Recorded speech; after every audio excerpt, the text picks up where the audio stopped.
How many of you have heard this song? Did the lyrics resonate with you every time that you hear this song? Did the lyrics happen to take you back to your childhood? Yes, no? Yes, right? So let's go back to my childhood, or the time when I started and when I was growing up. This is a story of finding my root. Before I talk about my story, I want you to take a moment and think about something. What are the essential components a human being has? Anyone?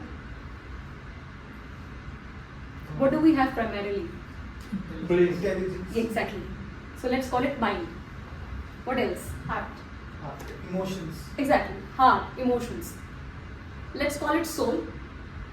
And what essentially we have with which we breathe, live, carry out our daily operations? Body. Exactly. So I also happen to have these three by the grace of God. And the intersection of that three things together is something that I call as my root or my core. And to name that root or give it a shorthand, I have called it VK, which is nothing but my initials, Vidhita Kher. And that is my core. That is my root. I'm going to talk about my root today in three parts. I'll talk about growing up, how was my mind, my intelligence. Then I'll talk about how my body was supporting me in carrying out my life. And eventually the soul, the way I was growing up, the emotions that I was feeling, the way I was leading my life. Starting with the first section of mind. Like everyone in childhood, I was also very innocent, very naive. Whatever I used to hear in one place, I would go and utter another place. No filter at all. Let me tell you one very interesting story from my childhood. When I was in 4th standard, I was this curious kid who wanted to learn everything. I wanted to learn every new word that I came across. And my best friend during those days was my cute little Oxford English dictionary. When I was traveling from school to home in my school bus, I overheard two seniors talking to each other. She's having an affair. And the word that was stuck in my mind was affair. It was a completely new word to me. The first thing I did was go and look up in my dictionary what this word is. But by the time I could find the meaning, I reached my home. And like this cute, curious, innocent kid, I ran to my mom and told her, "Mummy, I learned this new word today. Do you know what it is?" She said, "Yeah, tell me." Affair. And I know the spelling of the word as well. A-F-F-A-I-R. Like any other Indian mom, she shut my mouth and told me, "Don't repeat this word again in the household." That was the mind of a 4th standard kid. But eventually, as I grew and I learned about the societal norms, I came to know that anything and everything that we learn should not be spoken directly. And right now I am in that stage that I know and I measure my words before speaking, and that has been my journey of mind. Coming to body. In school I was very active. I used to participate in volleyball, basketball, kho-kho. Anybody remembers their games period? The best period of the whole day.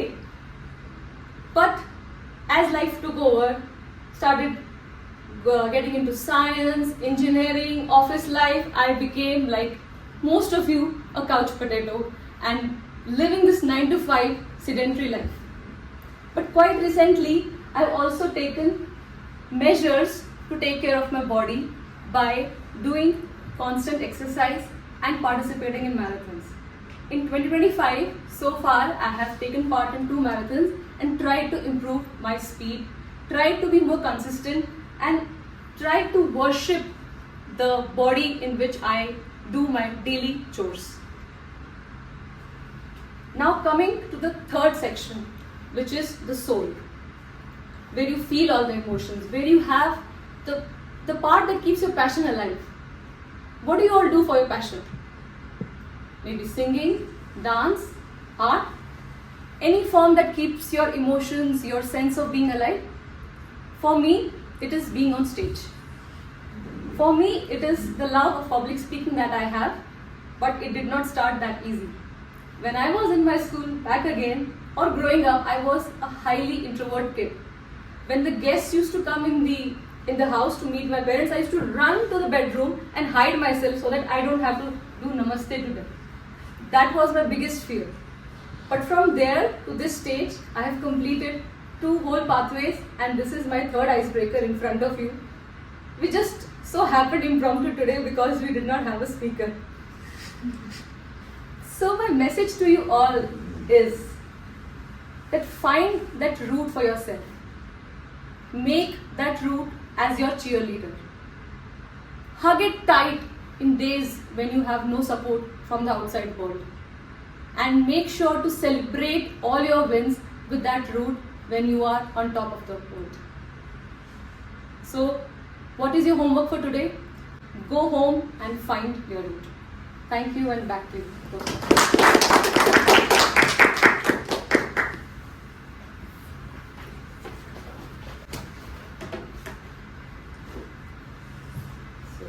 Thank you so much, Vidhita, for that wonderful speech. And given that it is being prepared, not prepared, and being an impromptu speech, it was really amazing to listen that. So with that, I've come to the end of the education session that was going on. So let me call upon TM Namita to analyze the speech that Vidhita has given, and we'll get some insights from his analysis. Can you clap? Thank you. Okay. Today, more than generally Bharat was saying and all the Toastmasters are saying, right? So every speech has an evaluation. So this time it's going to be little different. So we are going to do an analysis of the speech, whatever Vidhita has delivered here. So it will be helpful for you to follow the same structure when you deliver your icebreakers.